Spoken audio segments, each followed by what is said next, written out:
Сайн байцгаана уу? Намайг их жаргал идэг. Тэгээд би болохоор анх удаага яг энэ Сансуун гайхамшиг сургалтанд сая суугаад төслөө. Тэгээд энэхүү сургалтыг би болохоор миний хувьд жил хүлээсэн.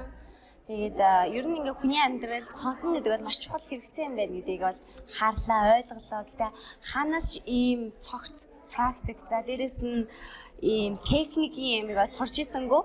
Мэдээж яг бидний хувьд ингээ сонсно гэдэг нь нөгөө үнэтэй үг дуурахгүй зүгээр л ширтээ сонсоод яг тэрүүгээрээ бид нар маш сайн сонсч ийн гэж өөрийгөө үнэлдэг байсан бол харин энэхүү сургалтаар сонсно гэдгэнтэй тусган ойлгож авах за тэр хүнийг хүндлэх халуун дотноор хайрлаж аваад халуун дотн байдлыг мэдрүүлэх гэх мэт маш олон зүйлсүүдийг ингээд сурсан тэр гахалтай 2 хоног өнгөрлөө. Тэгээ би яг одоо энэ бичлэгийг үзэж байгаа ээж тэ ихч маадгүй эмээ гэд хинч байсан яг ямар ч насны бүх хүмүүсээ тэ хүйс хамаарахгүйгээд яг үнэхээр таны яг энэ сургалтанд суугаасай гэж урьж байна. Яагаад тэгэхээр бидний яг амьд байгаа бүх зүйлс дээр харилцаан дээр тогтсож байгаа. Тэгээд харилцаагаа маш сайн бид нар авч явахын тулд яг сонсох гэдэг энэ техникийг бид нар сурж авснараа бид нар амьдралынхаа маш олон харилцаануудад бид нар бас их амжилттай байж чадах юм байна.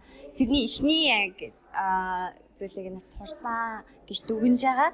Тэгээ тийм болохоор та бүгдийг асаа энэхүү сургалтанд цаг алдалгүй эртхэн суугаараа ялангуяа ээжүүд те хүүхдтэйгээ харилцах, нөхөртөөгөө харилцах, аав ээжтэйгээ харилцах гэх бүх харилцааны талбартай маш сайн үр жимсийг, маш сайн үр дүнгаас гаргана гэдэгт миний хувьд бол 100% итгэлтэй байна.